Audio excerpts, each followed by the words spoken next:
Hey everyone, and welcome back to OntarioCyrptids. Well, winter has arrived here in Toronto, and we had our first snowfall on November 14th, and believe it or not, it is still on the ground. Boy, has it been cold here in Toronto this past week.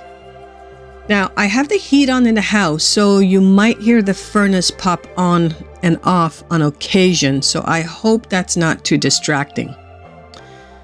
Lastly, before we get started, I cannot believe how fast time flies, and Christmas is right around the corner. I like to buy my tree in the first week of December, so that means in 2 weeks I'll be purchasing our tree and decorating it for Christmas. Unbelievable. Okay, today we have 3 encounter stories to share with you all. We have a mixed bag today, and the last story was sent in by Chris Luman, so why don't we just get started? If you have an encounter story that you would like to share, then please forward your stories to OntarioCyrptids@gmail.com. I will be honored to share your story with like-minded people. Go grab yourself a beverage and get cozy in your favorite spot and sit back and relax.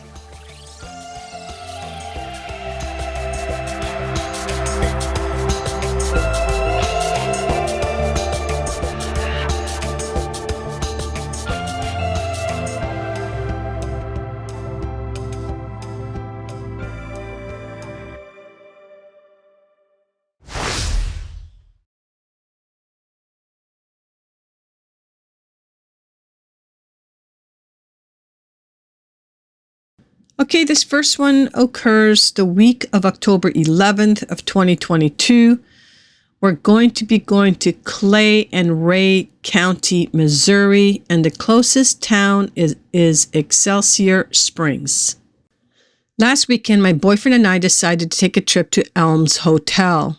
Overall, the trip was fun. The hotel is supposed to be pretty haunted, and we got some cool things from the hotel.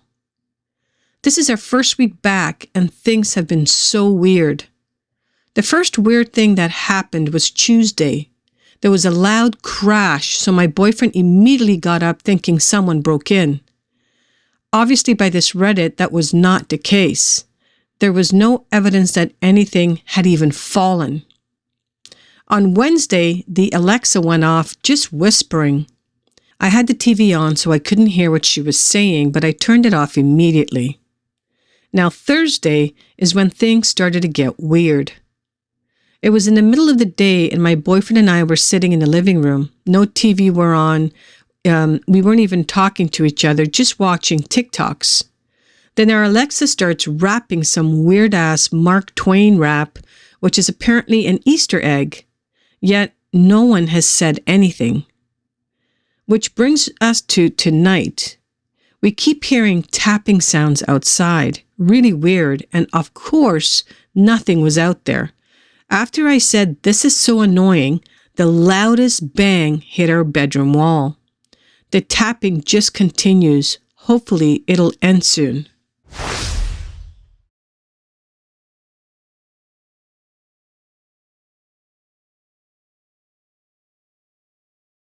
This next one takes place on November 2nd of 2022.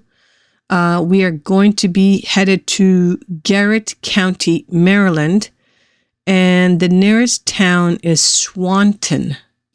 The area has scattered farms and lots of hills and mountains surrounding it, along with lots of forest and woods. There's a reservoir right near my house. Also, that's not a far drive. That's stocked with fish, and to me, it'd be the perfect place for a Bigfoot to be close to. No people there. My mom and I were sitting out on our porch swing below our house while our dog was going to the bathroom. It wasn't too cold, and it was enjoyable to sit out. We sat there for about 10 minutes, and then the dog was alerted to something, but we couldn't see it. We thought he was alerted to the fox and coyotes that were making a little noise. They normally make more, but they weren't as active. Also, some of the cows and dogs on the farm surrounding us were making noise like they normally do. We stopped talking, and about 2 minutes after that, a gut-bellowing howl roar and scream type of sound came from across the street from our house on the ridge. About 15 seconds after the first sound, the same type of howl started up again. Then it went quiet, dead quiet. The fox and coyotes went silent along with the dogs and cows, and they normally don't. They will keep on till the wee hours of the morning. I got my coyote call out and attempted to get the thing to make a howl again, but it wouldn't. I tried to get the coyotes to make noise, but they wouldn't even call back to my calls, and that's what struck me as weird. I'm an outdoor guy. I've heard coyotes, bobcats, and bears, and whatever this was sent the hairs on my neck up, and it clearly startled my mom and shut the animals in the woods up as well.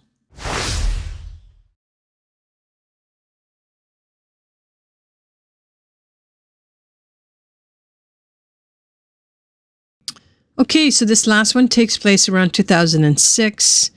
We are headed to Albany and Carbon counties, Wyoming, around Medicine Bow Peak.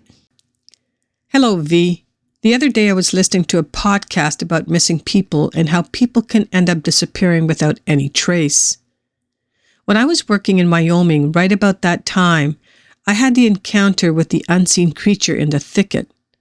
A Wyoming state game warden came to the ranch and began to speak to my boss about a couple of missing hunters. That if they couldn't find the hunters, if we could help in the search. My boss and co-worker said that they would help if the need arises, but I reminded the game warden that I had not been in Wyoming very long, and that if I went off into the mountains that I too could end up being a missing person. I then told the game warden that if I did go into the mountains, I would need an up-to-date topo map, and if I did get lost, I would send smoke signals even if it meant that I would have to burn half of the mountain timber down to make sure that they could find my smoke signals. I wasn't joking about that. I always carry a pill bottle full of petroleum jelly covered cotton balls and a big lighter just in case I would get lost and I could start a fire. That way I have a better chance of being found alive. Especially since a lot of former employees had died of mysterious circumstances. But we never got called for the search and rescue. They found one of the hunters the next day, less than a quarter mile away from the truck. He had a heart attack and didn't make it. But they only found the other hunter's binocular and rifle. When the podcaster had shown a map of where the second unfound man binoculars were found, it sent a chill up my spine. The binoculars were found less than 6 miles away from the thicket that I had heard the heavy footsteps and smelled the foul odor. 6 miles isn't that far for an animal to go, even if it was in the mountains. Animals know the little shortcuts. Even domesticated animals know the shortcuts of their environment. That night, I dreamt about the encounter in the thicket. I had never seen what was making the heavy footsteps, but it was smart enough to keep the brush between us, and it quit following me when I was within screaming distance of the bunkhouse. But in my dream, I could vividly hear it breathing. Even after I awoke, I kept thinking about that day. I know I can vividly remember the breathing, a deep breath, kind of deep breath that I have heard bulls make to imitate other bulls. Now I wonder, why didn't it attack me? Did it know that I didn't have a firearm? The only thing that I had was a Gerber pocket knife. Even if it was razor sharp, it was only 3 inches long, and I still carry that same pocket knife today.